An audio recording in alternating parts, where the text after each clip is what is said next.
ከምድር ገጽ መደምሰስ ማጥፋት የነሱን ደም አይቶ የነሱን ነፍስ ጭዳ ሆኖ በምድሪቱ ላይ ስጋቸው ለሰማይ አሞሮች ሲበሉት እሱ እያጋሳ ሊኖር ነበር ማለት ነው። የለህማ ጌታዬ አልለውም፣ አለ በውስጤ።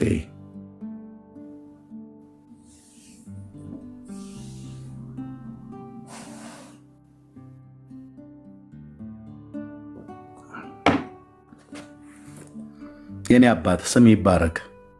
ጻድቅ ነህ እላለሁ። በስራህ ጻድቅ ነህ። እኔ ነኝ የምሳሳተው፣ እዚያ ያለ ህዝብ ነው የሚሳሳተው። በአንተ ዘንድ በስህተት የተደረገ ነገር የለም፣ ተደርጎም አያቅም። አንተ ሰው አይደለም፣ አትሳሳትም።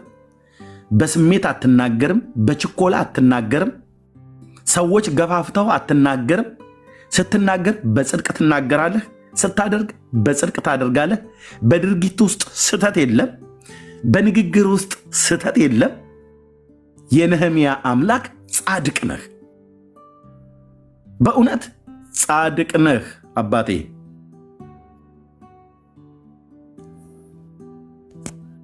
ጻድቅ ነህ። እንኳን ያንተ ልጅ ሆንኩኝ፣ እንኳን ያንተ ልጆች ሆንን፣ እንኳን ያንተ አገልጋይ ሆንኩኝ። አንተ በእኔ ውስጥ እንድትኖር ስለፈቀድክልን በአንተ መንፈስ ምሪት ያጸለይከኝን እጸልያለሁ፣ ያስባልከኝን እላለሁ። እህቶችና ወንድሞቼም እዚህ ያሉ ልክ እንደዚሁ ጻድቅ ነህ።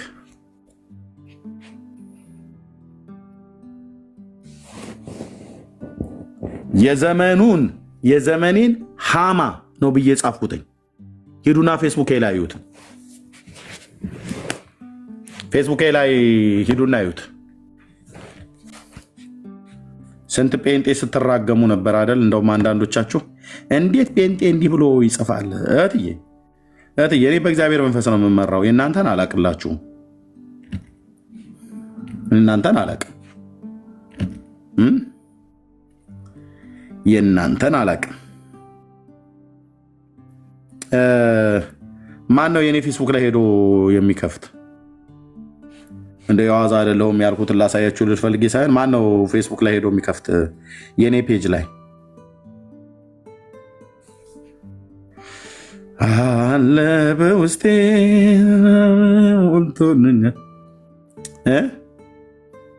ፌስቡክ ማን ነው መክፈት የሚችል?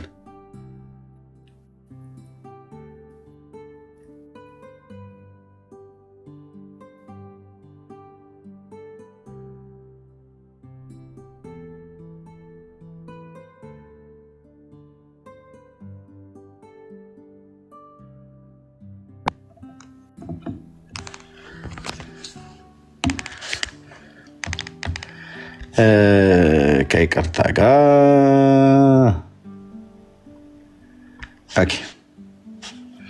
እሺ፣ ትልቁ ላይ ካረክሽኝ ዘንዳ እዚህ ጋር አካውንቴን እንደዚህ ልቀይረውና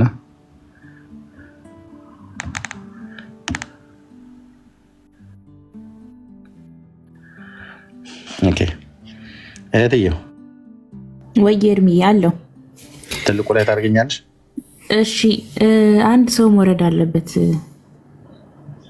ኦኬ አታስወርጅ በቃ ኖ ትመለስ። ኦኬ የዛሬ ስንት አመት ላይ ነው? አመት ሞላው ወይስ የጻፍኩትን ላሳያችሁ ነው። ፌስቡክ ላይ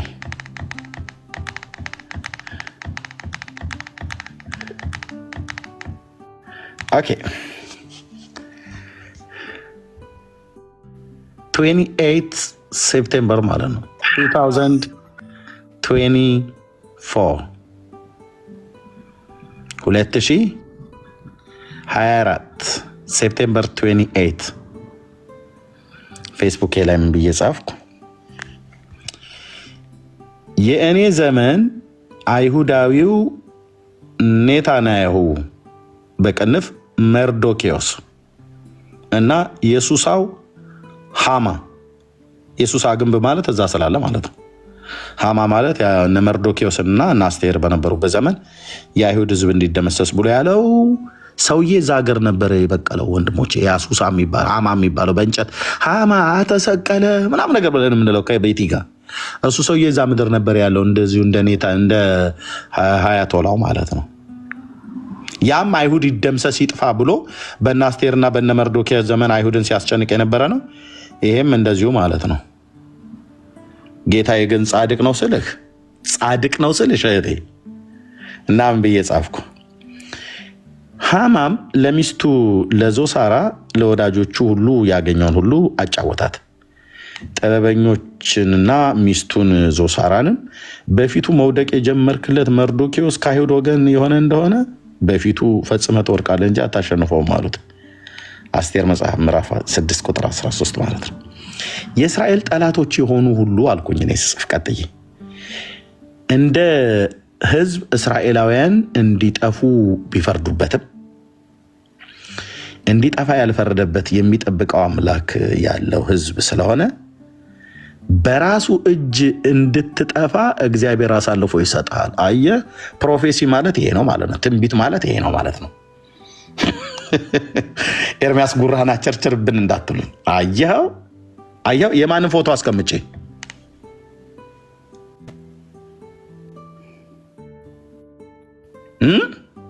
አሳልፎ ምን ይልሃል? ይሰጣል ስልህ ወዳጄ፣ እውነቴን የምልህ ወንድሜ፣ በማን እጅ አሳልፎ ይሰጣል? የእስራኤል ጠላቶች የሆኑ ሁሉ እንደ ህዝብ አይሁዳውያኑን ማለት ነው እስራኤልን እንደ ህዝብ እንዲጠፋ ቢፈርዱበትም ሃማም ይሁን ሀያቶላ ማለት ነው እንዲጠፋ ቢፈርዱበትም የሚጠብቀው አምላክ ያለው ህዝብ ስለሆነ እስራኤል በራሱ እጅ እንድትጠፋ እግዚአብሔር አሳልፎ ይሰጣል። እስራኤል የዘላለም ኪዳን ያለው ህዝብ ስለሆነ ትታገለዋለህ እንጂ ፈጽማ አታሸንፈውም። ይሄው ነው የዛሬ መልእክት። ለምን እንዲህ ተብሎ ስለተጻፈ ከአንቺ ጋር የሚጣሉትን እጣላቸዋለሁ፣ ልጆችሽንም አድናለሁ። ስጋ ለባሹ ሁሉ እኔ እግዚአብሔር መድኃኒትሽና ታዳጊሽ የያዕቆብም ኃያል እንደሆንኩ ያውቃሉ።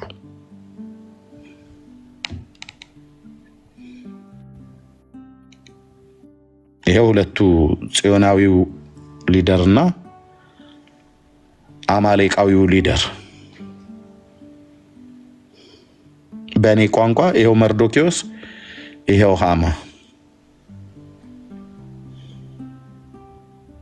መንፈሳዊ ነገር ነው ማወራ ብራዘር። እሺ ፖለቲካ መስሎ ግን በጣም የሚገርማችሁ 660 ሰው ነው ላይክ ያደረገው። ለምን አትሉኝም? አብዛኞቻችሁ እዚህ ውስጥ እንኳን ያላችሁትም የአይሁድ ህዝብ ጠላቶች ናችሁ። የእውነት ስትፋቁ ማለት ነው። የእውነት ስትፋቅ ውስጥህን እግዚአብሔር ነው የሚያውቀው። እኔ ግን የእግዚአብሔር ወገን ነኝ።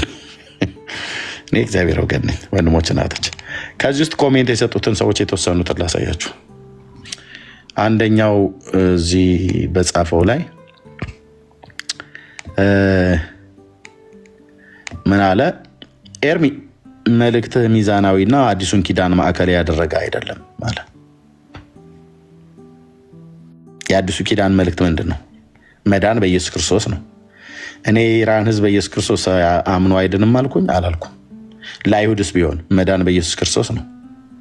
የአዲሱ ኪዳን መልእክት ይህ አይደል? አዎ። ከዛስ ውጭ ለሆነ ነገር ከዛ ውጭ የሆነ ነገር የሀያቶላ እስራኤልን አጠፋለሁ ብሎ የሚለው የአዲስ ኪዳን መልእክት ነው ብሎ እሱን አልተቃወመውም። እኔ ግን ስናገር የአዲስ ኪዳን መልእክት አይደለም ብሎ አለ። ይሄ እንግዲህ ወዘልፈኔ አይነት ነገር ወንድም ማለት ነው። ኦኬ ተባረክ ኤርሚ እያለች እችኛይቱ ይህም ምን አለ? እግዚአብሔር ዓለምን ሁሉ በክርስቶስ የወደደውና ያስታረቀው እንዲሁ ከንቱ ሆኗል ማለት ነው አለ። ምን ያገናኘዋል? ለኢራውያናውያን ክርስቶስ አልሞተም አልኩኝ? አላልኩም። እኔ የተናገርኩትኝ በዚህ ሰውዬ ላይ ነው። የታለ? በዚህ ሰውዬ ላይ ነው። እኔ የተናገርኩት በኢራን ህዝብ ላይ ነው አይደለም። እኔ የተናገርኩት በሱሳው ግንብ በሃማ ላይ ይሰራ የነበረው እና የሱሳው ሃማ ያልኩትኝ ሰውየውን ነው። የመርዝ ብልቃጥ አጋንንት እላው ላይ የሚጋልበው የነበረ ሽማግሌ ነው። ባይዞ የኢራን ህዝብ አልኩኝ። የኢራን ህዝብ ጌታ የሞተለት ህዝብ ነው። ለሱም ራሱ እንኳን ጌታ ሞቶለታል። ግን ክፋትን ስትመክር በክፋት ትያዛል።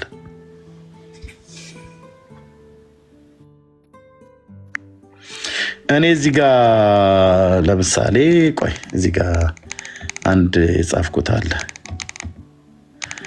ኦኬ የቱ ጋር ነው? ኦኬ እዚህ ጋርም የጻፍኩት አለ። ኦክቶበር ላይ ኢየሱስ የሺዋ ማለት ነው። በዘመናችን ሁሉ በአፋችን ቅዱስ ስሙን ስንጠራው ላልደከመን የማያደክመን ስም በየዕለቱ በጆሮአችን ሰምተን ያልሰለቸኑ የማይሰለቸን ቅዱስ ገናና ኃያል ስም ነው። በስሙ የኃጢአት ይቅርታን የልጅነትን ስልጣን አግኝተን በስሙ ጨለማውን በብርሃን ተገፈፈ። በስሙ ጠላታችን ዲያብሎስን አሸነፍንበት። ምን አይነት ድንቅ ስም ነው! እጅግ ይወደዳል፣ ስሙም ይጣፍጣል።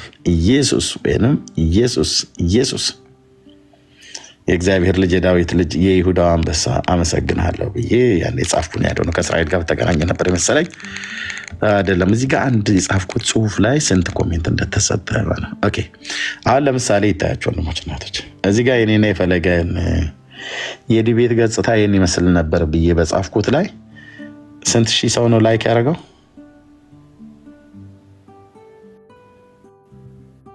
4800 ማለት ነው። 4500 ኦኬ። እዚህ ጋር በቸርች መድረክ ላይ የሰበኩትን ትምህርት ሰምተው 1300 ሰው ነው ላይክ ያደረገው። እዚህ ገብተው ይሄንን ልጠፋ ግን በለጠፍኩበት ሰዓት ላይ በውስጥ መስመሩ ሁሉ ያወሩኝ ሰዎች አሉ። ምን ሆነ ነው ግን ኤርሚ ከመንፈሳዊ ነገር ጎደልክ ማለት ነው ነገር ብሎ የሚሉ ማለት ነው። ወንድም አለም እኔ እግዚአብሔር ወገን ነኝ አልኩ። እግዚአብሔር ተዋጊ ነው ብለን ዘምረን እግዚአብሔር ሲዋጋ ብራዘር እኔ ከእግዚአብሔር ወገን ነኝ። እናንተን ራሱ እንኳን ቢዋጋ እኔ ከእግዚአብሔር ወገን ነው የምሆነው ብራዘር። እናንተን ደግፌ ከጌታ ጋር አልጣላም። እናንተም እግዚአብሔር እኔን ከተዋጋኝ እኔን ደግፈ ከጌታ ጋር እንዳትጣላ። ከጌታ ጋር ሆነ ከጌታ ጋር ሆነ። አጭርና ግልጽ። እኔ እግዚአብሔር ወገን ነኝ። እግዚአብሔር ለእስራኤል ይጥፋ ብሎ ፈርዶበታል። አለማወቅ አቤት የምድር አሕዛብ አቤት አለማወቅ። አይ ሀያቶላ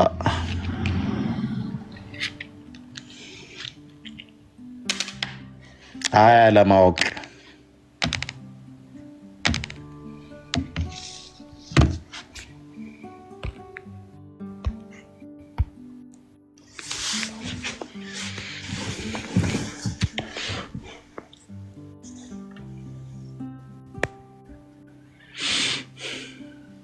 እግዚአብሔር ያለው ሕዝብ ነውና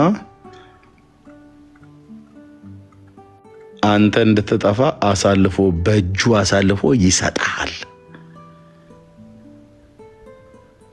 ብዬ ነበር የለጠፍኩት። ይኸው በእጁ አሳልፎ ሰጠዋ። እናስ ሽማግሌው ጠፋ።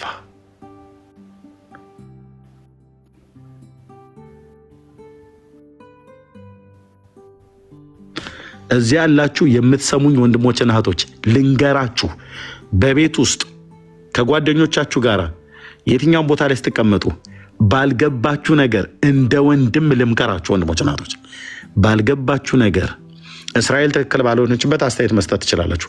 ባልገባችሁ ነገር ግን ሆነ ቆመህ መንፈሳዊን ዓለም ሳትረዳ የእግዚአብሔርን አጀንዳ ሳትረዳ በእስራኤል ላይ ያለውን እግዚአብሔር የልቡን ሐሳብም ሳትረዳ እግዚአብሔር ከአይሁድ ሕዝብ ጋር ያልጨረሰው ቀጠሮ ስላለው ይህንን አሁን በጣም ብዙዎች እዚሁኛው መካከል ቁጭ ብለው የሚቃወሙ አሉ።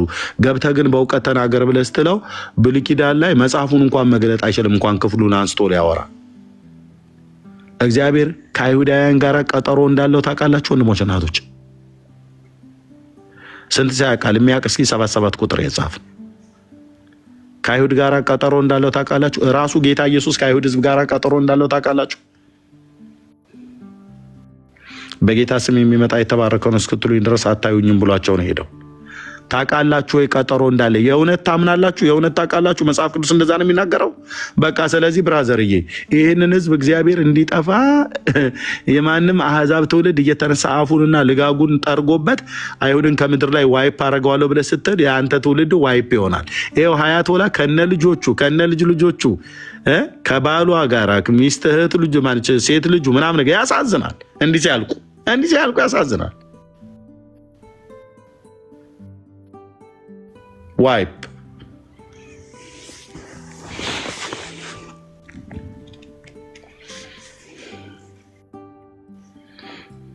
ለሰዎች ሁሉ እንዲድኑ ለአይሁድም ለኢራንም ለማንም ትውልድ በክርስቶስ ኢየሱስ በመሲሁ አምነው እንዲድኑ እንጸልያለን። በጦርነት አቅጣጫ ግን ከመጣ ይቅርታ አድርግልኝ፣ እኔ ምንም ልረዳ አልችልም። ከእስራኤል ጋር እዋጋለሁ ብለህ ካልክ ቅዱስ እግዚአብሔር ልጅ ኢየሱስ ክርስቶስ ምስክሬ ነው።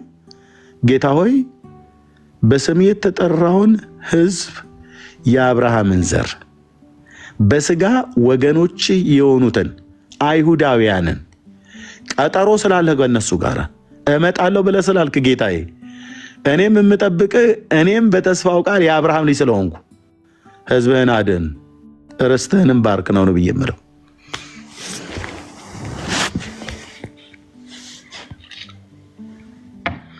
የጠገበ አረብ ተነስቶ አጠፋለሁ ብሎ ላለ አረብ እኔ አልጸልይም። አይሁድን አጠፋለሁ ብሎ ላለ ለአያቶላ ምን ብዬ ነው የምጸልይለት?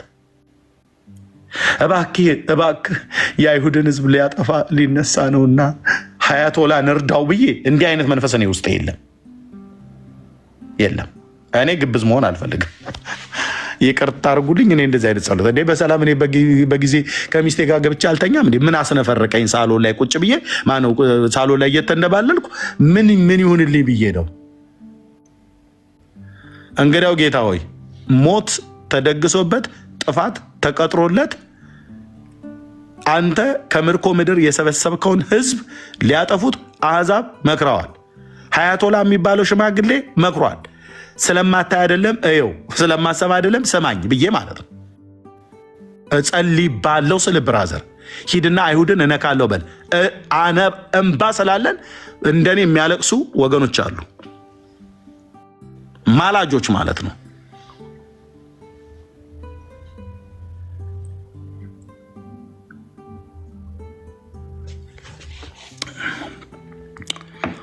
ክብራብ ከየት ጎን እንቁም ነው ያልከኝ? ከእግዚአብሔር ጎን ቁም ብራዘር፣ ከእግዚአብሔር ጎን ቁም። ከእግዚአብሔር ጎን ስቁም የእግዚአብሔርን ዓላማውን ሀሳቡን ትረዳለህ። ከዛ እግዚአብሔር እንደሚያጸልይ ትጸልያለህ ማለት ነው። በቃ ሪከርድ አድርጌው ቢሆን ኖሮ ቦታው ላይ ሚስቴም አልነበረችም በወቅቱ እንጂ አሳያችሁ ነበር የት ቦታ እንደተንበረከኩ። ቆሻሻ ራቢሽ ቢን እዛ ቤቴ ውስጥ ያለ እያወጣሁ ስለነበር እዛ ኪችን አካባቢ እዛ አካባቢ ላይ ተንበረከኩት። አስታውሳታለሁ ቦታውን እዛው ኪችኑ ጋር እያጠብኩ እጄ ላይ ውሃው ምናምን ነገር ሁሉ አለ።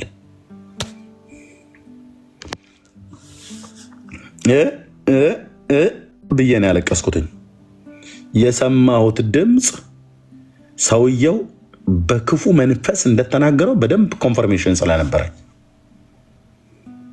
እና እሱ የአይሁድን ህዝብ ሊበላ አይደል?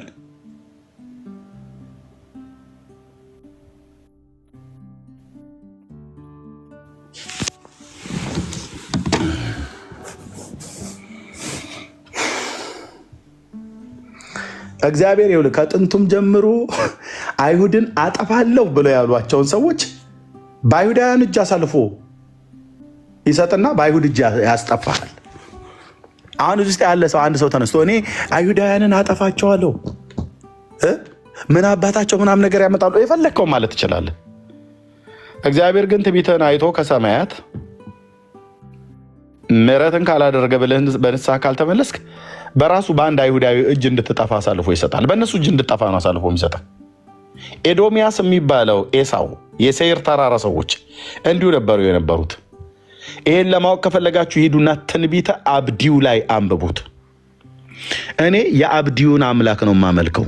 የብሉይ ኪዳኑ የነቢዩ የአብዲው አምላክ የያዕቆብ አምላክ በሱ ዘንድ መለወጥ የለም። በባህሪው አልተለወጠም፣ አይለወጥም። ኦኬ። ያኔም ምሕረትን የተሞላ ነው፣ አሁንም ምሕረትን የተሞላ ነው። ያኔም ምሕረቱ አልቆ ቁጣውን ካነሳ አለቀልህ። አሁንም ልክ እንደዛው ማለት ነው። እግዚአብሔር ብሉይ ኪዳን ላይ ግንፍል የሚል ግልፍ የሚለው አዲስ ኪዳን ላይ ደግሞ ሰው ችግር የለውም ብሎ የሚል እንዳይመስልህ። በባህሪው የያዕቆብ አምላክ አልተለወጠም፣ መለወጥ በሱ ዘንድ የለም። ለዚህ ነው እኔ የያዕቆብ አምላክ አልተለወጥኩም ብሎ ሲል በሱ ዘንድ መለወጥ የሚባል ነገር በንስሐ ብቻ ነው እግዚአብሔርን የምታሸንፈው። እግዚአብሔርን ሰው ሊያሸንፈው ብሎ ካለ በፊቱ እያነቡ ተጸጽተው ከተንከባለልክ እግዚአብሔር ያልፋል በምሕረት። ይህንም በዘመኔ አይቻለሁኝ። ያኖረኝም ምሕረቱ ነው እና ኤሳው እንደዚህ ነበር ሲያደርግ የነበረው። እና ሆሴ ሲናገር ምን አለ? በያዕቆብ ቤት ላይ እሳትን በዮሴፍም ቤት ላይ ነበልባልን እሰዳለሁ፣ የኤሳውም ልጆች ገለባ ይሆናሉ፣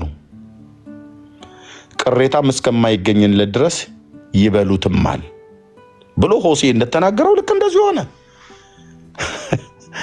ኤዶሚያስን ማን ያጠፋው? የአሕዛብ መንግስታትን ቢኖሩም እንኳን በራሱ በያዕቆብ ልጆች ነው እግዚአብሔር ቀጥቅጦ ያጠፋቸው። እንዲህ አይነት ልማድ አለው ጌታ። ግብፃውያን እንደዛ አሰቃይቷቸው ግብፃውያንን ራሱ እግዚአብሔር ቢቀጣቸውም በግብፃውያን ፊት ሞገስን ሰጥቶ ግን ሀብታቸውን እንዲበዘብዙ ያደረገ እግዚአብሔር ሌሎቹን ግን ሀብታቸውን እንድትበዘብዝ ብቻ አይደለም፣ በእነሱ እጅ ተላልፈህ እንድትገደል አሳልፎ ይሰጣል። ይሄ የእግዚአብሔር ስራው ነው ብራዘር። አደራረጉና መንገዱ ፍለጋው ለካርናል ለስጋዊ አይምሮ አይገባም። መንፈሳዊ ነገር ስለሆነ ነገሩ በመንፈሳዊ ነገር ነው የምንረዳው።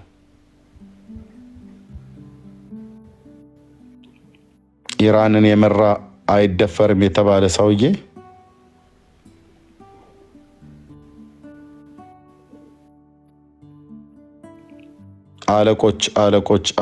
አለቆቻቸው ማለት ነው እንደ ቅጠል ረገፉ። አንዱ እንኳን ማስተዋል የነበረው ሰው መካከላቸው አልነበረም።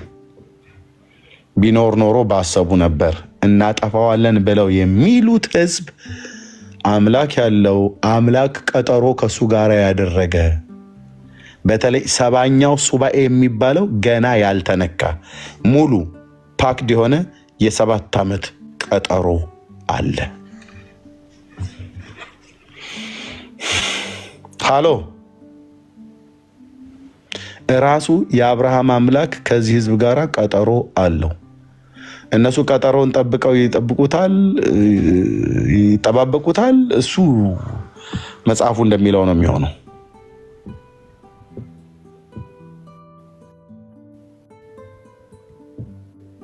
ያ እና ጸልዩ። ወደ 3ኛ የዓለም ጦርነት ሊሄድ እንደሚችል ብዙ የእግዚአብሔር ሰዎች ተናግረዋል። እግዚአብሔርም አስቀድሞ የነገራቸው ከዛሬ 13 ዓመት በፊት 11 ዓመት በፊት ይሄንኑ ህዝብ ሜንሽን አድርጎ ሁለቱንም ሀገር የናይጄሪያው ፕሮፌት ቲቪ ጃሽዋ ሲናገር ሰምቸዋለሁ። ይሄ ጦርነት እንደሚመጣ ማለት ነው። ግቡና ይዩት ዩቲዩብ ላይ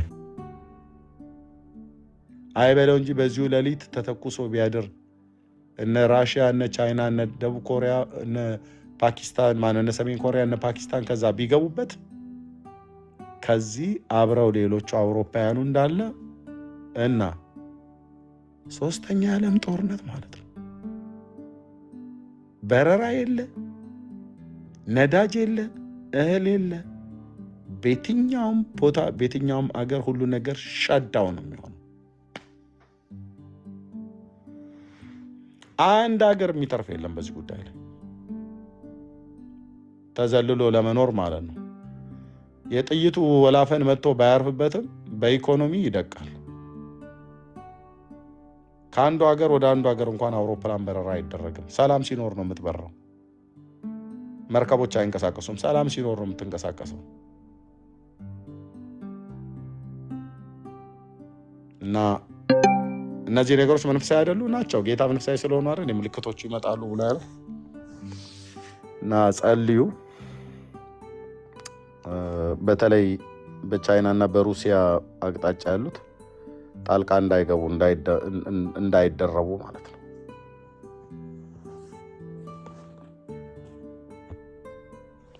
እነሱ ከተደረቡ በዛ በኩል ፊት ለፊት ሊገናኙ ነው ሀያላን የተባሉት ሀገሮች ማለት ነው። ከዛስ እቺ ፕላኔት እስከ ዛሬ ድረስ በዓለም ላይ የተሰራ መሳሪያ ሁሉ መሞከሪያ ይሆናል። የሰው ዘር አጥፍቶ ለመጥፋት ወደ አገኙበት ነው የሚወረውሩት። አሁን ኢራን እንደዛ አይደል እየሆነ ያለው? በእስራኤል ሲነረት በለፈለፉ ይጠፉ ብሎ በሚለው አይነት ብሂል ራሱን ማቀብ ሲገባው ልክ እሱ ሲመታ ወደ ሳውዲ፣ ወደ ዱባይ፣ ወደ ባህሬን፣ ወዴት ወደ ጆርዳን፣ ወደ ኩዌት፣ ወደ ኳታር፣ ወደ እስራኤል፣ ወደ ራሱ አልፎ ሜዲትራኒያን ባህር ላይ ቆጵሮስ ወደሚባለው ደሴት ማለት ነው። ገና ወደ ጣሊያን፣ ወደ ግሪክ ሁሉ ይተኩሳል ሰውየው።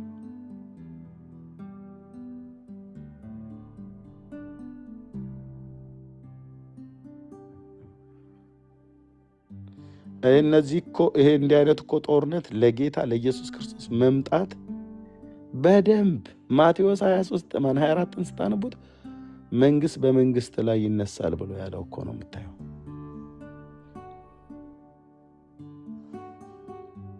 አይ ስለዚህ በዚህ ውስጥ ማድረግ ያለብን ራሳችንን እየጠበቅን በንስሐ በጌታ ፊት ህይወታችንን እያስተካከልን እንኖር።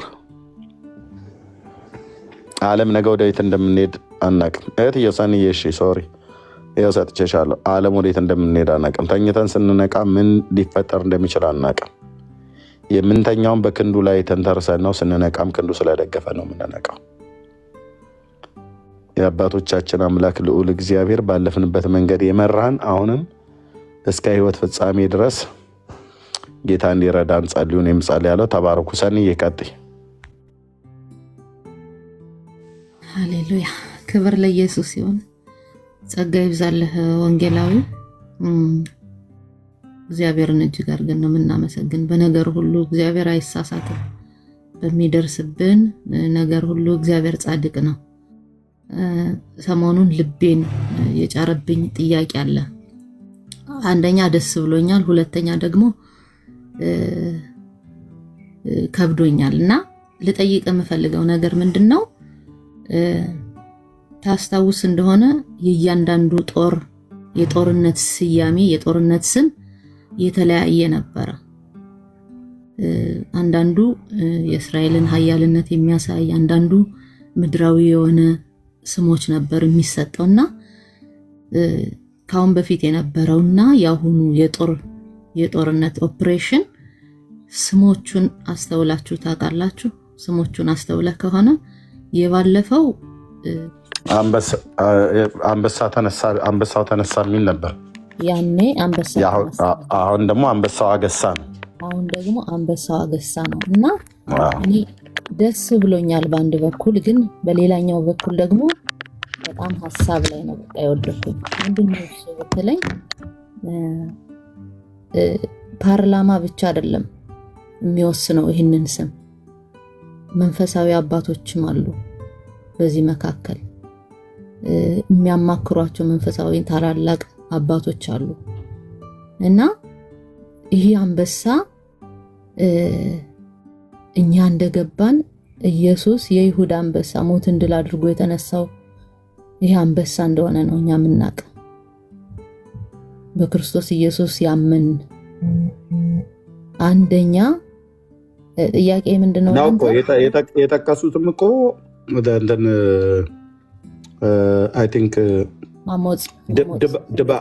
አሞጽ ነው ድባሬ የምትሉት ዘዳግም አሞጽ 3 ነው። የአሁኑ አሞጽ 3 ነው። አሁን አንበሳ ገሳ ብሎ የሚለው አሞጽ 3 ነው። የመጀመሪያው ግን ዘፍጥረት 49 ነው ቁጥር 10 ያ እና እኛ ክርስቶስ ኢየሱስ እንዳመነ ኢየሱስ ክርስቶስ ከሱ የሚበልጥ ሌላ አንበሳ የለም። ከይሁዳ ነገድ የወጣው ይህ አንበሳ ነው አንደኛ። እና እነሱ የገባቸው ነገር ያለ አይመስልህም? አንድ ነገር የተረዱት ነገር አለ። ታስታውስ እንደሆነ በባለፈው ማሳይተንህ ነበር። በጣም ትልቅ መንፈሳዊ የሆኑ ራባይ ራብ ካዶሪ ይባላሉ፣ የሞቱ ናቸውና ሙተዋል። ከሳቸው ማስታወሻ መካከል ብጣሽ ወረቀት የተገኘው ምንድነው? የሹዋዋ መሻህ ኢየሱስ ክርስቶስ ጌታ ነው፣ የመጣው እሱ ጌታ ነው፣ ሌላ እንዳትጠብቁ የሚል ብጣሽ ወረቀት ነው የተገኘና እኔ በአንድ በኩል ደስ ብሎኛል። መሪዎች የሆነ ነገር ገብቷቸው ከሆነ ግን ህዝቡ ይህ ህዝብ አልገባውም። ይህ ህዝብ ኢየሱስ ክርስቶስ የሹዋ መሻህን ሊረዳው አልቻለምና አንዳንዴ መሪዎች የገባቸው ነገር ግን ወደ ታች ሲመጣ ደግሞ ልክ እንደ ራብ ካዶሪ አሁን ይህንን ሚስጥር ይዘውት ነው የሞቱ። ምን ዋጋ አለው ታዲያ ህዝብ ካልዳነ እሳቸው ቢገባቸው በህይወት እያሉ ካልተናገሩት፣ በህይወት እያሉ ካልመሰከሩት ምንም ዋጋ የለውም። ስለዚህ ምን ይመስልሃል? ይህ ነገር ወደ መንፈሳዊ ነገር እየሄደ አይመስልህም? ኢየሱስ ክርስቶስን እያወቁት አይመስልህም? እኔ በአንድ በኩል ደስ ብሎኛል፣ በሌላ በኩል ደግሞ ህዝቡ ስላልተረዳ በእውነት በጣም በእንባ ነው የሰነበትኩኝና ትንሽ ብታብራራልኝ። ለኔ አንበሳዬ ኢየሱስ ክርስቶስ ብቻ ነው፣ ለኛ ለሁላችንም ምናምነው ብዬ ነው ማስብና በጣም አመሰግናለሁ። በጣም ለእስራኤል እኔ በጋድ ነው መሰክር፣ እኔ በአደባባይ ነው መሰክር። አመለካከቴ ለዚህ ህዝብ በስጋ አብሬው እንደኖርኩኝ እንደተፈጠርኩኝ አብሬ ከሱ አብራክ እንደወጣውኝ አይነት አመለካከት አልነበረኝም ድሮ። ነገር ግን ለዚህ ህዝብ አመለካከቴ እንዲቀየር እንደ መንፈሳዊ ሴት የእግዚአብሔርን ሐሳብ እንድከተል የእግዚአብሔርን ነገር ከእግዚአብሔር እንድወግን ካደረጉ ለዚህ ህዝብ በእውነት እንድጸልይና ለዚህ ህዝብ ደግሞ እውነት የሆነውን ኢየሱስ ክርስቶስን መናገር እንድችል ብርታት ከሆኑኝ ሁለት ሰዎች አሉ በዚህ ምድር ላይ። አንደኛው አንተ ነህ፣ ሁለተኛው ደግሞ ፓስተሬ ነው። አመለካከቴን እንድቀይር አብሬያቸው ሁኜ በመካከላቸው የጥላቻ ነገር ነበር በኔ እና ይህንን ስለሆነ በጣም አመሰግናለሁና ምን ታስባለህ? ይሄ የኦፕሬሽን ስም ሲቀያየር በቃ እዚህ አንበሳ ላይ ትኩረት ያደረጉበት ነገር ምን ይመስልሃል? ተባረክ የትየው ክብሩ ለጌታ ይሁን። እግዚአብሔር ነው ያደረገው። የጦርነቱን ስያሜ ይህን ተናግሬ ለብሩኬም ልስጠው። የጦርነቱን ስያሜ የመጀመሪያውን አንበሳው ተነሳ ብሎ የሚለው ዘኍልቍ መጽሐፍ ላይ ያለውን በለዓም የተናገረው እሱን ቃል ነው የተጠቀሙት። ዘዳግም ላይ ያለውን ዘዳግም ላይ ያለው ቃል ምዕራፍ 49 ቁጥር 10 ላይ ያለው ስለ ይሁዳ አንበሳ የሚናገረው ላይ ሁሌው እንደምታውቂው ላዮን ኦፍ ጁዳ አለ። በየኮታቸው በየልብሳቸው ላይ ሁሉ ከወርቅ ሰርተው አንዴ የጠቅላይ ሚኒስትሩ አድርገው ታይቻለሁኝ። እንደውም ከቻልሽ አሻንጉሊትም ቢሆን ገዝተሽ ብትልኪልኝ በዚሁ አጋጣሚ አሳስባለሁ። ላዮን ኦፍ ጁዳ ኮት ላይ የምትደረገዋ ማለት ነው። እንደዚህ እንደ መስቀል ነገር ሆኖ ማለት ነው። እና አለ ይታወቃል እኮ እነሱ አወቁትም አላወቁትም፣ ያው መሲሁ በይሁዳ አንበሳ እንደሚመሰል የብሉይ ኪዳን ቅዱሳን ነቢያት ስለጻፉት መጽሐፍትን የሚያውቁ ሰዎች ያውቃሉ።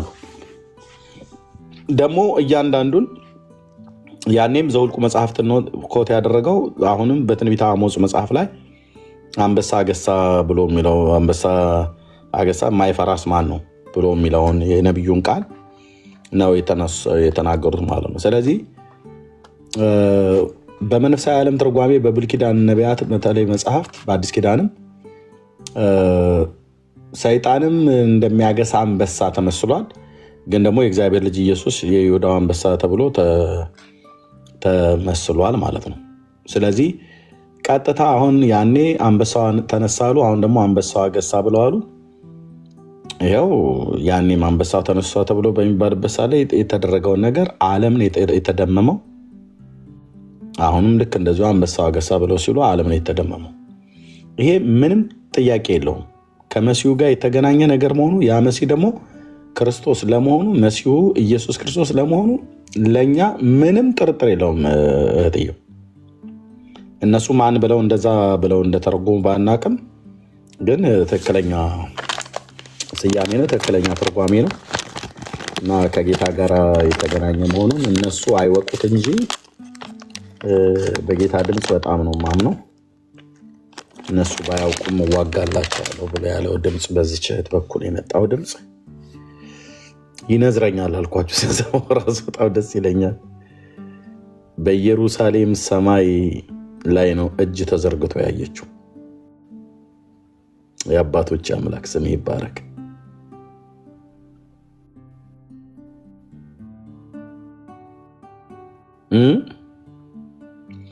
ይሄ መንፈሳዊ አይን ካልተከፈተ በስተቀር አታየውም። መንፈሳዊ መረዳት ከሌለ በስተቀር ምንድነው እያወራ ያለው? ዝም ብሎ የሚደብር ነገር ብላችሁ ብትሉት ይህን የሚያሳየው ምንድነው? እግዚአብሔር ዛሬም እስራኤልን ለዘላለም አልጣለው በፍጹም። እግዚአብሔር አልቆረጠልህም ወይ? የእነዚህ ሰዎች ጉዳይ በቃ አልቆረጠልህም ማለት ነው። አንጀት አልቆረጠልህም ብለህ ብትለው እንዳንዳንድ ሰዎች አንጀቴ ቆረጠልኝ ብለው እንደሚሉት አይ አንጀቴ ቆርጧል ብሎ አይልህም።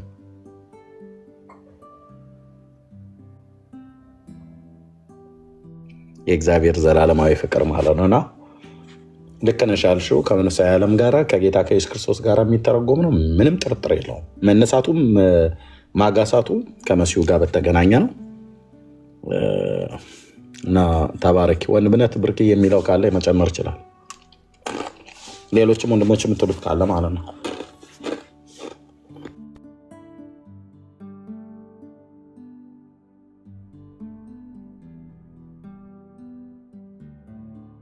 እሺ ተባረኩ።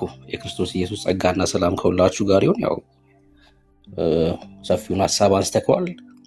አንድ ቪዲዮ ልኬልህ ነበረ እዚሁ ቲክቶክ ላይ እና ኢትዮጵያዊ ነው፣ ሙስሊም ነው ሰውየው። እስራኤልን እናጠፋታለን የሚል አይነት ሀሳብ ነው ሲናገር ምንሰማው እና ምን ያገናኘዋል? አሁን አንድ ኢትዮጵያዊ ሙስሊም እስራኤልን ማጥፋት አለማጥፋት ከእሱ ጋር ምን ያገናኘዋል ብላችሁ ጠይቁ። ለምን ተጨነቀ? እስራኤልን ማጥፋት የሚለው ሀሳብ ለምን ወደ አይምሮ መጣ የሚለውን መጠየቅ። በድንበር አንገናኝም፣ ፖለቲካልም ቢሆን እንደው እርዳታ ምን ጠይቀን እንጂ እንደ ኢትዮጵያ ከእስራኤል ተቀናቃኝም አይደለንም። ገና አሁን እዚህ ጅቡቲ፣ ኤርትራ ምናምን እያለን ያለ ነው ማለት ነው። እና ምንድን ነው ኢንቴንሽኑ? እስራኤልን ማጥፋት የሚለው ነገር ለምን በእነዚህ ሰዎች አይምሮ ውስጥ ይመጣል የሚለው ማየት ነው። እውነት ነው፣ ፖለቲካል እኮ ነው። አሁን እኛ ስንመለከተው ፖለቲካል ነው፣ ኢሹ ፖለቲካል ነው። ግን ፖለቲካል ብቻ ነው ወይ? መንፈሳዊ ዓለም ላይ እየሆነ ያለ ነገር የለም ወይ የሚለውን ደግሞ መመልከት ነው። በቀደመው ኪዳን ውስጥ እኮ የነበሩትን ጦርነቶች ምናምን ብታያቸው እያንዳንዱ ነገር እኮ ፖለቲካል ናቸው እኮ። ግን ፖለቲካል ብቻ ናቸው ወይ? አይደለም፣ በጭራሽ አይደለም። እግዚአብሔር ፕሮግራም ነበረበት። አንድ ሰው መጥቶ አይ ይሄ ምንም መንፈሳዊ ነገር አይደለም ቢል ከኛ ጋር አይደለም። በነገራችን ላይ የሚሞግተው ከኛ ጋር አይደለም የሚሞግተው፣ ከእግዚአብሔር ቃል ጋር ነው። ለዛውም አይኑ እስኪፈጥ ድረስ የሚጨነቅበትን ጥቅስ ነው ወጥተን የምናሳየው፣ እኛ መናገር ሳይጠበቅብን ማለት ነው። አንድ ቃል ሳልናገር ከእግዚአብሔር ቃል ጋር ይፋጠጣል። ከእግዚአብሔር ቃል ጋር እኔ አንድ ነገር እረዳለሁ። መጽሐፍ ቅዱስን የምናይበት መነጽር ነው እንደዚህ አይነት ምልከታ እንዲኖርን ያደረገው። በተለይ የቀደመውን ኪዳን የብሉይ ኪዳን መጽሐፍትን በደንብ ያላጠና ሰው ይሄን ነገር በጭራሽ ሊረዳው አይችልም። መጽሐፍ ቅዱስ 27 ብቻ አይደለም፣ 27 ቁጥር ብቻ ያላቸው አይደለም። መጽሐፍ ቅዱስ ማለት 66 ነው አይደለም? የምንቀበለው የመጽሐፍ ቅዱስ ቁጥር 66ቱንም መረዳት በ66ቱ መጽሐፍት ላይ እግዚአብሔር የተለያየ እቅድ ሲነግረን አይደለም የምንመለከተው። አንድ ወጥ የሆነ ፕሮግራሙን ነው የሚያሳውቀን። ከሰው ልጅ መውደቅ ጀምሮ እስከ ራዕይ መጽሐፍ ብናነብ አንድ ወጥ የሆነ ፕሮግራም የእግዚአብሔርን እቅድ ነው የሚነግረን መጽሐፍ ቅዱስ ማለት ነው። በቀደመው ኪዳን ውስጥ እያንዳንዱ ቃል ውስጥ ኢየሱስን እያሳየን፣ በዛ ውስጥ ደግሞ በክርስቶስ ኢየሱስ ሰዎችን ማዳን፣ በክርስቶስ የሚመጣበትን የዘር ግንድ ማስተዋወቅ ነው። በቃ የመጽሐፍ ቅዱስ ዋናው ዓላማ ይሄ ነበር እና አሁን እየሆነ ያለው ነገር ትክክል ነው። ፖለቲካል ኢሹ አለው እኮ ምንም ጥያቄ የለውም። ሰው ዝም ብሎ ሊጋጭ አይችልም። ግን እንደዚህ አይነት ግጭት ውስጥ እንዲገቡ የሚያደርጋቸው ምንድን ነው? መንፈሳዊ ዓለም ላይ እየሆነ ያለ ነገር ስላለ ነው። ጌታ ክርስቶስ ኢየሱስ ይመጣል፣ እዚህ ምድር ላይ ይነግሳል። እዚህ ምድር ላይ ይነግሳል። የፋርስ መንግስት አለቃ ደግሞ የዚህ ጉዳይ ዋና አስተጓጓይ ሆኖ እናገኘዋለን በዳንኤል መጽሐፍ ምዕራፍ 9 ላይ ማለት ነው። ይሄ ነገር ወደ ዳንኤል እንዳይመጣ ሲያዘገይ እንቅፋት ሲሆን የፋርስ መንግስት አለቃ ብቻ አይደለም፣ የግሪክ መንግስት አለቃም ጭምር ማለት ነው። የግሪክ መንግስት አለቃም ጭምር ጦርነት ሲሆን እንመለከታለን በመንፈሳዊ ዓለም ላይ። ገብርኤል እኮ አልቻለም እኮ ውጊያውን እኮ በቃ እጅ ሰጥቷል እኮ ተቋቁሞታል። መልሱን ይዞ መምጣት አልቻለም። ሚካኤል ሊረዳ ይመጣ ይላል ገብርኤል። ሚካኤል መጥቶ በጦርነቱ ቦታ ላይ ሲሳተፍ ደግሞ እንመለከታለን። ከዛ መልእክቱን ይዞ ሲመጣ መንፈሳዊ ነገር ነው ነገሩ። የሆነ ያለው ነገር መንፈሳዊ ነው። የቀደመው ኪዳን ላይ ያሉትን ሐሳቦች አንስተን ብናይ እግዚአብሔር ከዚህ ህዝብ ጋር ገና ያልጨርሰው ገና የሚጨርሰው ነገሮች እንዳሉ በደንብ እንረዳለን። በትንቢት የተነገሩ ግን ያልተፈጸሙ ማለት ነው። በአጭር ቋንቋ በቀደመው ኪዳን ላይ ትንቢታዊ የሆኑ ሐሳቦች ግን ምን ያልሆኑ በዚህ ምድር ላይ ያልተፈጸሙ ያልተከናወኑ ድርጊቶችን በቀደመው ኪዳን ላይ ማየት እንችላለን። ለምሳሌ ይሄ ፖለቲካል ብቻ ነው መንፈሳዊ ነገር የለውም የሚል ሰው እስኪ አንዳንድ ቁጥር ይጻፍ ላሳያችሁ። ምን ያህል እንደተሳሳታችሁ ላሳያችሁ። መንፈሳዊ ነገር የለውም ፖለቲካል ብቻ ነው የምታወሩት ዝም ብላችሁ ነው የሚል ሰው ካለ እስኪ አንዳንድ ቁጥር ይጻፍ። አንዳንድ ቁጥር ይጻፍ። እናንተ የምታነሱት አሁን እንደው ዝም ብሎ ድከሙ ብሏችሁ ነው የሚል ሰው ካለ እስኪ አንዳንድ ቁጥር ይጻፍ።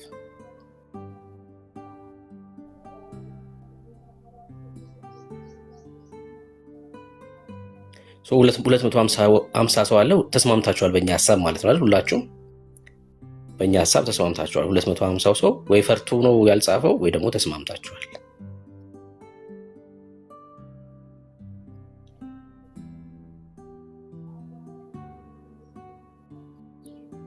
እሺ፣ ወይ ፈርተዋል ወይ ተስማምተዋል። ከሁለት አንዱ ነው የሚሆነው። እሺ፣ ምንድነው ላሳያችሁ ስለፈለኩኝ ነው።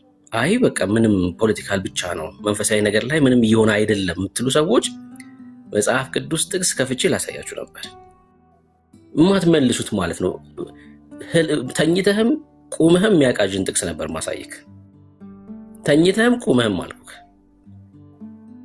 ቅዠት የሚሆንብህ ማለት በየትኛውም መንገድ ልትፈታው የማትችለው በየትኛውም መንገድ ልትፈታው የማትችለው አልኩህ። እሺ ሰኒ ነይ እሺ ግቢ ነይ ግቢ ሰኒ አስገቢያት መሲ እኮ ነይ ግቢ ከገባሽ ነው አማሳይሽ ነይ ግቢ ክርስቲያን ነሽ ስቢያት አለው ወንድምነት እሺ ክርስቲያን ነሽ ወይስ አሕዛብ መጀመሪያ እሱን ንገሪ ክርስቲያን ነሽ ሰኒ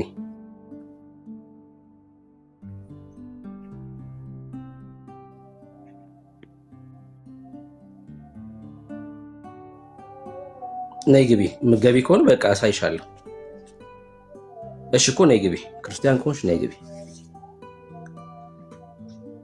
ቀንም ጠዋትም ሌሊትም ህልም እንትን ቅዠት የሚሆን ጥቅስ ማለት ነው ሞዴሬተር ልሰጥ ብዬ እምቢ አለኝ ወንድምነት ለምን እንደሆነ አላውቅም ችግር የለውም እሺ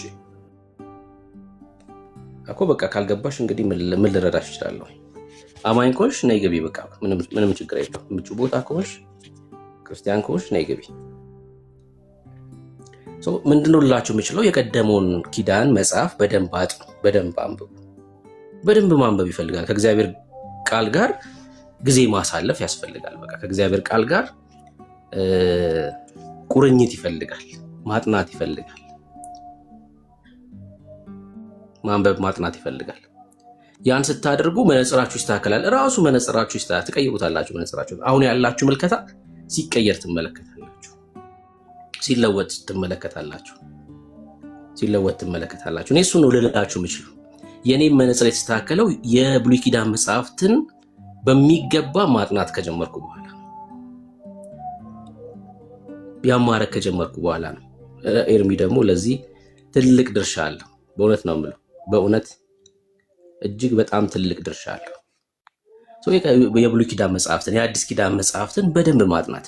ሰው ማቴዎስ ወንጌል መጽሐፍ ምዕራፍ 24 ላይ ይመጣና ምንም እኮ ሳያነብ እኮ ነው የብሉይ ኪዳን መጽሐፍትም ሳያነብ የአዲስ ኪዳን መጽሐፍትም ሳያነብ ማቴዎስ 24ን ብቻ ያነብና መተርጎም ይጀምራል። ያኔ ቀጥታ ትሳሳታለህ። በቃ ወንድም አለ 100% ነው የምነግራችሁ፣ ቀጥታ ነው የምትሳሳቱት። ማቴዎስ 24ን ብቻ አንብቤ ልተርጎም ካልክ ትሳሳታለህ።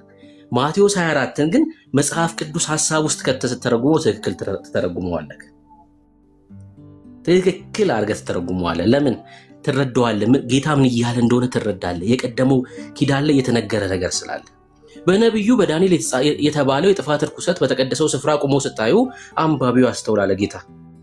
ጌታ ራሱ ከቀደመው ኪዳን ላይ ነው እየጠቀሰ ሲናገር የነበረው የመጨረሻውን ዘመን ምንድነው? በነቢዩ በዳንኤል ላይ ምን ተብሏል? የትኛውን የጥፋት ርኩሰት? የተቀደሰው ስፍራ የትኛው ነው? መቼ ነው ይሄ የሚሆነው? እንዴት ነው የምታውቀው ካላነበብክ? የተሳሳተ ትርጓሜ የተሰጥና የእግዚአብሔር ሐሳብ ያልሆነውን መናገር ጀምራለህ። በተለይ ደግሞ አስተማሪ የሆናችሁ ሰዎች ያን የቀደመውን ኪዳን መጽሐፍ ግን በደንብ ያጠና ሰው ጌታ ምን እየነገረ እንደሆነ ትረዳላችሁ። በሰንበታ ሽሽታችሁ በሰንበታ ይሁን ይላል ጌታ። ምንድነው እየነገረን ያለው? ምንድነው እያለ ያለው?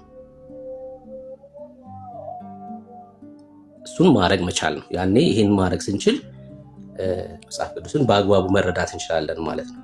ኤርሚ የጌታ ዘመንን ይባርክ። በእውነት ነው የምልህ፣ በጣም ነው የማመሰግነው፣ እጅግ በጣም ማለት ነው። እዚህ ሚዲያ ላይ በደንብ ነው እኔ ኤርሚ ሲያስተምር የቀደመውን ኪዳን መጽሐፍት በደንብ ነበር ሰማይ ነበረው ዘን በቃ ስራዬ ሆነ ማለት ነው።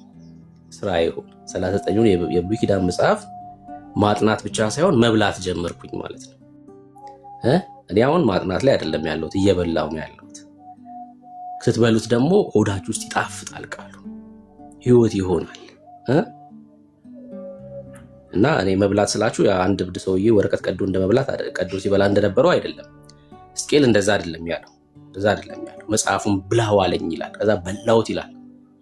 በኢየሱስ ብሉት፣ አንብቦ መክደን አይደለም። አሰላስሉት፣ ቃሉ ብሉት፣ ተመገቡት። ህይወት ነው። ነገራችሁን ነው የሚቀየረው የእግዚአብሔር ቃል። ሐሳቡን ትረዳላችሁ፣ የእግዚአብሔርን ሐሳብ ትረዳላችሁ። ራሱ እግዚአብሔር በቃል ውስጥ ያስተምራችኋል። ራሱ እግዚአብሔር በቃል ውስጥ እና ቅድም ሳይነበረ ጦርነቱ ወደ 3ኛ ዓለም ጦርነት ይቀየራል ምናምን ሲል ኤርሚ ሊቀየር ይችላል እያለ ሲያነሳ ብዙ ክርስቲያኖች ወየው ምናምን ይላሉ። የምን ወየው ነው? ለምን 3ኛ አይደለም 5ኛ ዓለም ጦርነት ለምን አይጀመርም? እቶን በሆነ ሰዓት ውስጥ እኮ የሚያዘምር አምላክ ነው ያለን። ወንድሞች እህቶች፣ ለምንድን ነው የምትደነግጡ? ለምን ትፈራላችሁ? ለምን 7ኛ ዓለም ጦርነት አይጀመርም? እግዚአብሔር ያለው ሰው ማለት ነው ተደላድሎ ይተኛል፣ እግሩን ዘርግቶ ማለት ነው። ብንሄድ እኛ ወደ አባታችን ነው የምንሄደው። ምን ይቀርብናል? ምን የሚያስፈራ ነገር ያለ? ምን የሚያስፈራ ነገር አለ? በቃ ኑ ቢለን ጌታ ወደ አባታችን እኮ ነው የምንሄደው። ምን ይቀርብናል? ከዚህ ዓለም ብንቆይ ክብሩን ለመግለጥ ነው። በቃ አለቀ። ብንቆይ መንግስቱን ለመስራት ነው። ሌላ ምንም ነገር የለንም እኮ እኛ እዚህ ምድር ላይ እድሜን ሲጨምርልን ጌታ ኢየሱስን በአሕዛብ መካከል ለመግለጥ ነው፣ ለማሳየት ነው፣ በህይወት ለመመስከር ነው። ኑ ካለን ደግሞ በቃ በደስታ እልል እያልን ነው የምንሄደው። ክርስቲያን መሬት ተንቀጠቀጠ፣ ደረቱን ነፍቶ ነው የሚኖረው። ባህር ማዕበል ተነሳ፣ ደረቱን ነፍቶ ነው የሚኖረው። አለቀ በቃ። ክርስትና ውስጥ ወይኔ ምናምን ነገር የለም። ክርስትና ውስጥ እኔ የምሬን ነው የምላችሁ፣ በደንብ ስሙኝ። አርሲ ኦርቶዶክሳውያን ሞቱ ሲባል በጣም ነው ማለቅሰው፣ በጣም ነው ማዝነው። ኦርቶዶክሳውያን በአርሲ ሞቱ ምናምን ሲባል አዝናለሁ። ምክንያቱስ ሞት ማለት በስጋ መለየት አይደለም፣ ወደ ሲኦል ነው የሚሄዱት። ተመልከቱ። እኔ ለነሱ ነው ማለቅሰው። ኢየሱስን ሳያውቁ በመሞታቸው በጣም አለቅሳለሁ፣ በጣም አዝናለሁ። ጴንጤ ተገደለ ቢባል ግን እኔ እስቃለሁ፣ እልል ነው የምለው።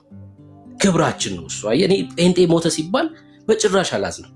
አዎ እንደ ስጋ ወንድማችን ሲሄድ ምናምን ታዝናላችሁ። ወዴት እንደሚሄድ ግን አውቃለሁኝ እኔ። ወዴት እንደሚሄድ ቃል ወደ አባቱ ነው የሚሄደው። በክብር እኮ ነው እየሸኘ ነው ያለ ነው። ኦርቶዶክሳዊ ሞተ፣ ተገደለ፣ ተጨፈጨፈ፣ ሙስሊም ተጨፈጨፈ ምናምን ሲባል ግን በጣም ነው ማዝ ነው። ለምን ወደ ጥፋት ነው የሄዱት? ወደ ዘላለም ሞት ነው የሄዱት፣ ኢየሱስን ሳያውቁ ማለት ነው። ለነሱ ነው ማልቀስ ያለብን። እሺ ለነሱ ነው ማዘን ያለብን። ለነሱ ነው ማዘን ያለብን። ጴንጤማ ወንድሜ በቃ እኮ መዳረሻውን የሚያውቅ እኮ ነው። እዚህም ከእግዚአብሔር ጋር ህብረት አድርገን ነው የምንኖረው። ብንሄድም ከእግዚአብሔር ጋር ያለን ህብረት ይቀጥላል።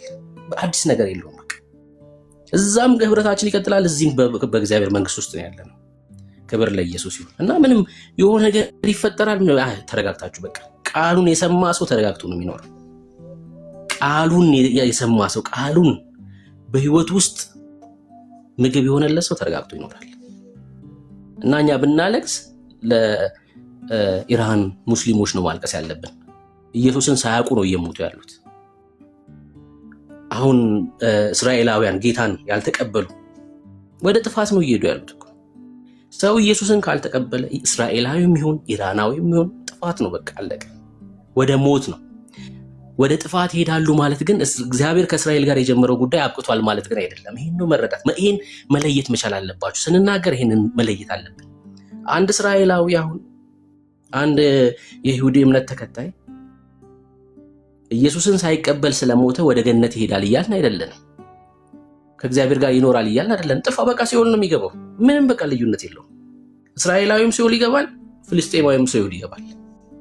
ያ ማለት ግን እግዚአብሔር ጉዳዩን ጨርሷል ማለት ግን አይደለም። ኢየሱስ ይነግሳል እያልኩ ነው። እዚህ ምድር ላይ በክብር ይመጣል ኢየሱስ እያልኩ ነው።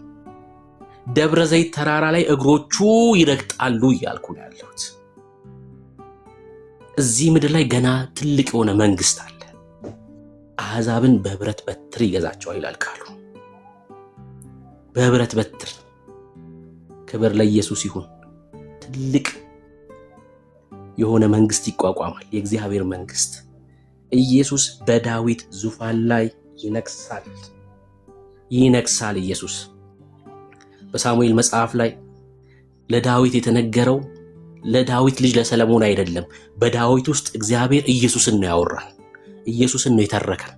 ለዘላለም የሆነ መንግስት አለው። ለዘላለም የሆነ መንግስት አይደለም ሰለሞን ልጅህ አለው እኮ። ለዘላለም የሆነ መንግስት። ሰለሞንማ 40 ዓመት እኮ ነው የነገሰው። በቃ 40 ዓመት ነገሰ፣ ሞተ። ከ970 እስከ 930 መራ፣ ሞተ፣ አለፈ በቃ። ከዛ ልጁ ሮብዓም መጥቶ እስራኤል እንደዛ ሲበጠበጥ ነው የምንመለከተው እንጂ ለዘላለም የሆነ መንግስት በኢየሱስ ክርስቶስ ነው። በዳዊት ውስጥ ልጁን ነገረን። የዳዊት የወገቡ ፍሬ የሆነውን ኢየሱስን ተረከን። ለዘላለም የሆነ መንግስት። ክብር ለኢየሱስ ይሁን። አዎ ኢየሱስ መጥቶ ይነግሳል። ይሄን ደግሞ አጋንንት በሚገባ ያውቃል። በሚገባ ያውቃል። ዘመኑ እንዳለቀ በሚገባ ያውቃል። ጊዜው እንዳለቀበት በሚገባ ያውቃል። በኃይል ወጥቶ ይሰራል። በኃይል ወጥቶ ህዝብ እንዲጫረስ ያደርጋል። አንዳንድ ነገሮች ቅድም ብሏል ኤርሚ፣ በጸሎት ምን መልሰው አይደለም ብሏል። ኦፍ ኮርስ አዎ፣ በጸሎት ማይመለሱ ነገሮች አሉ። ለምን? የእግዚአብሔር ፕሮግራም ስለሆነ። አሁን የጎግ ማጎግን ጦርነት ተሰልፈን ብንጸልይ እንኳን ምን መልሰው አይደለም። በቃ ይነሳሉ። በተቀደሰችው ከተማ ላይ በእስራኤል ላይ ተነስተው በብዙ ጥፋት ያደርሳሉ። በጣም በሚገርም ሁኔታ ብዙ እስራኤላውያን ይሞታሉ ከዚህ በኋላ። ትንቢት እየተናገርኩ አይደለም፣ ቃሉን ነው እየነገርኳቸው ያለሁት። እጅግ በጣም ብዙ እስራኤላውያኖች ያልቃሉ። ሴቶች ይደፈራሉ።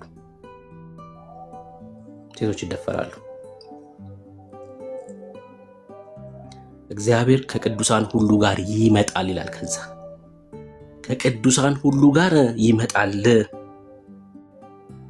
እነዛን አሕዛብ ከእስራኤል ጋር የተዋጉትን ይዋጋቸዋል ይላል። ጦርነቱ ምን መሰላችሁ? ገብርኤልን እዛ ጋር ቁም ይለውና ሚሳኤል ይይዛል። ከዛ ደግሞ ሚካኤል እዛ ጋር ኒውክለር ይይዛል። እንደዛ አይደለም ጦርነቱ። በእግራቸው ሲቆሙ ይላል እግራቸው ይበሰብሳል። በኢየሱስ በአፋቸው ውስጥ ምላሳቸው ይበሰብሳል። ይሄ ነው ከእግዚአብሔር ዘንድ ያለው ጦርነት። ይሄ ነው። እንደዚህ አይነት ጦርነት ይሆናል። በአፋቸው ውስጥ ምላሳቸው ይበሰብሳል። እነዛ እስራኤልን የወጉ ሀገራት ማለት ነው። በዋነኝነት ሩሲያ ጸጥ ብላለች አይደል? አሁን ዋነኛ የዚህ ውጊያ መሪ ሩሲያ ናት።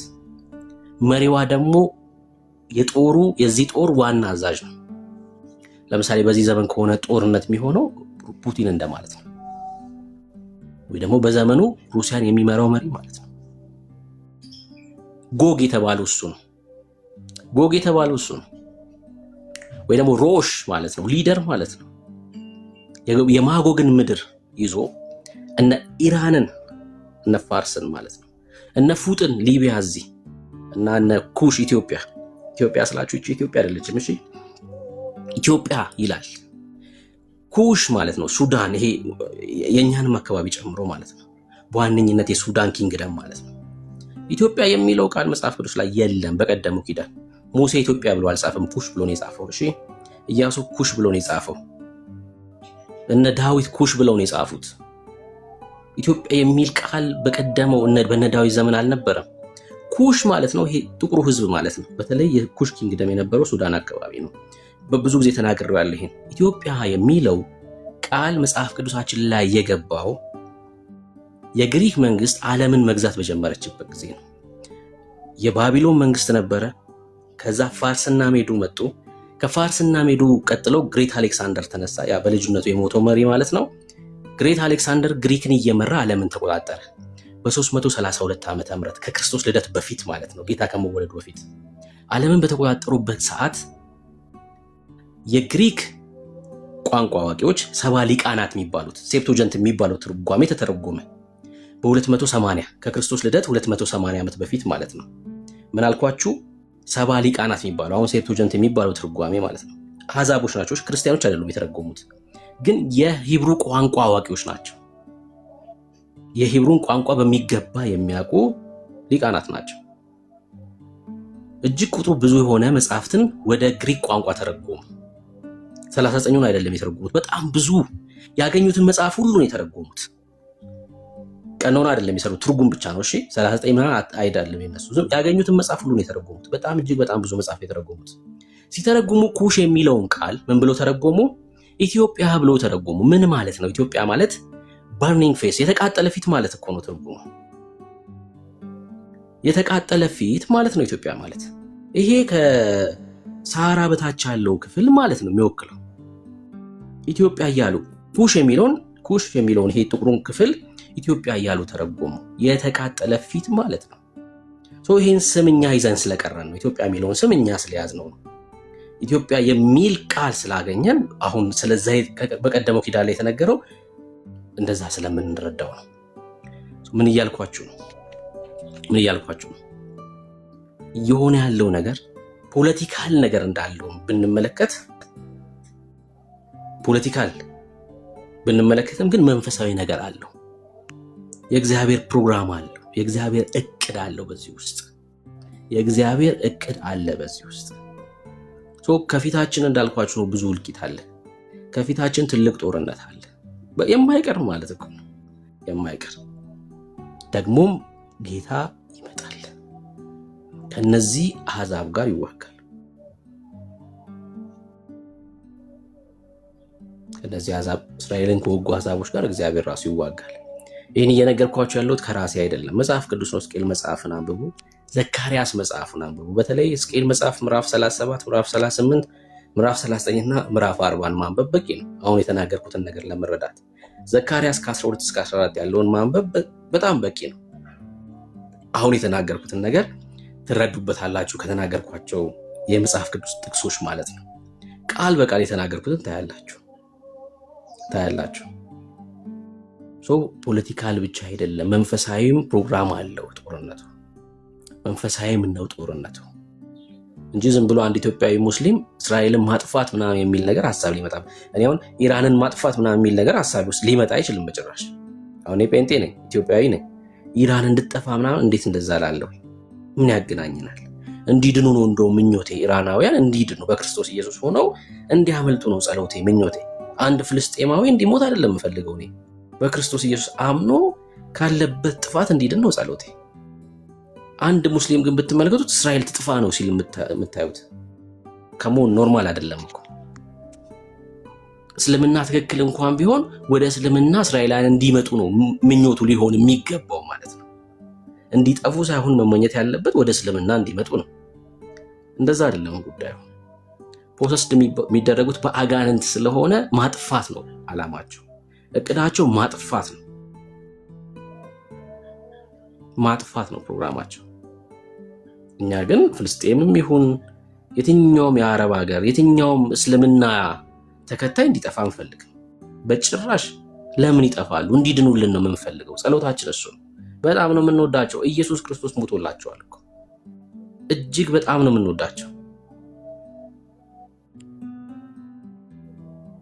በጣም ነው የምንወዳቸው። እኛ ሲሞቱ ወደ ሲኦል እኮ ነው የሚሄዱት። እኔ አሁን የፍልስጤሙ መሪ የኢራኑ መሪ ሲሞት አዝኛለሁ። ወደ ሲኦል እኮ ነው የሚሄደው ወንድሞች፣ አስባችሁታል? ወደ ገሃነም ነው የሚሄደው ሰውየው፣ ወደ ገሃነም ነው የሚሄደው። እና በጣም ማዝ ነው እንደዚህ አይነት ሰዎች ሲሞቱ፣ ኦርቶዶክሳውያን ሲጨፈጨፉ፣ አርሲ ምናምን በጣም ነው ማዝ ነው። ጴንጤ የተጨፈጨፈ ቢባል ግን ቲክቶክ ከፍቼ ወይኔ የተጨፈጨፍን አለልም። እሺ እንደዛ ትላላችሁ እናንተ፣ አላቅም እናንተ። እኔ ግን አለልም። ለምን? ክብር ነው ለኛ። እነ ጳውሎስም ሲሰደዱ፣ ሲገረፉ፣ ሲሰቃዩ የነበሩ ሰዎች ናቸው። ዲያቆኑ እስጢፋኖስን ስትመለከቱት በድንጋይ ነው ተወግሮ የሞተው።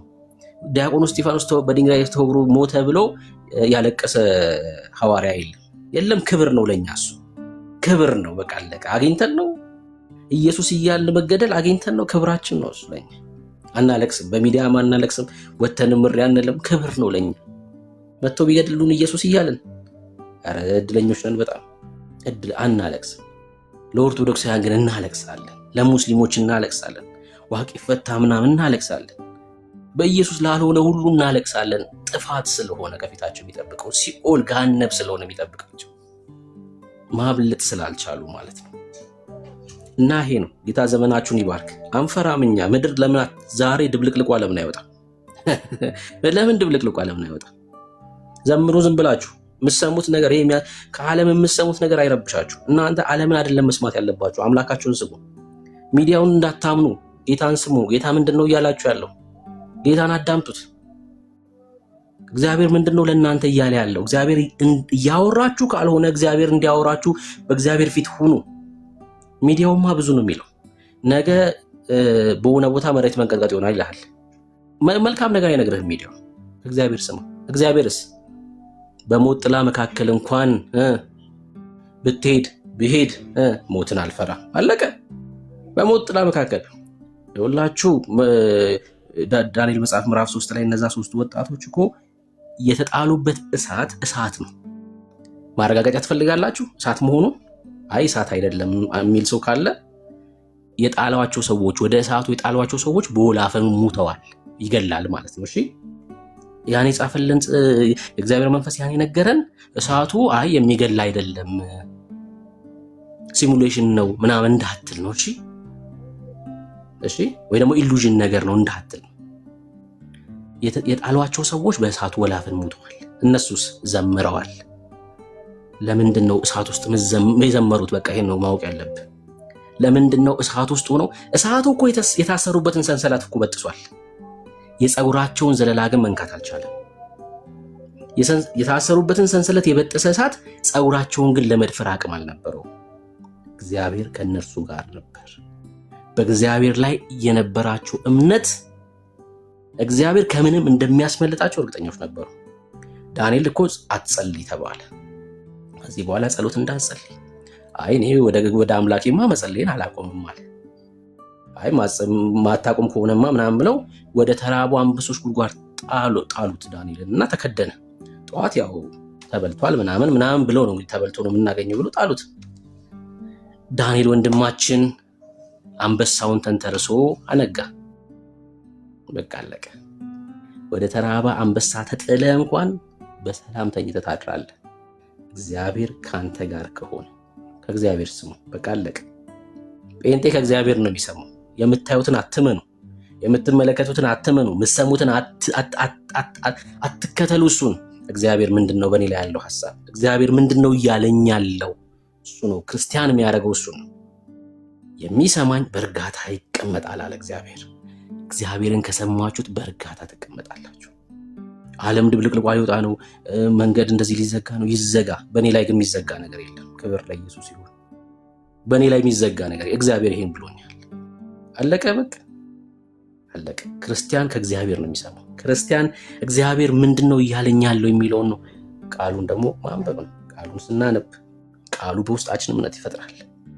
እሺ ደረታችን ነፍተን እንድንሄድ ያደርገናል ቃሉ። እግዚአብሔር ላይ እንድንተማመን አንተ ትችላለህ፣ በመንገዴ አንተ ቀድመሃል፣ ክፉ በህይወቴ ላይ የለም። ለምን? እግዚአብሔር ከፊቴ ይቀድመዋል። ይሄ እምነት የሚፈጠረው ከቃሉ ነው። በቃ ከቃሉ ጋር የምታሳልፉት ጊዜ ነው። ክብር ለኢየሱስ ይሁን።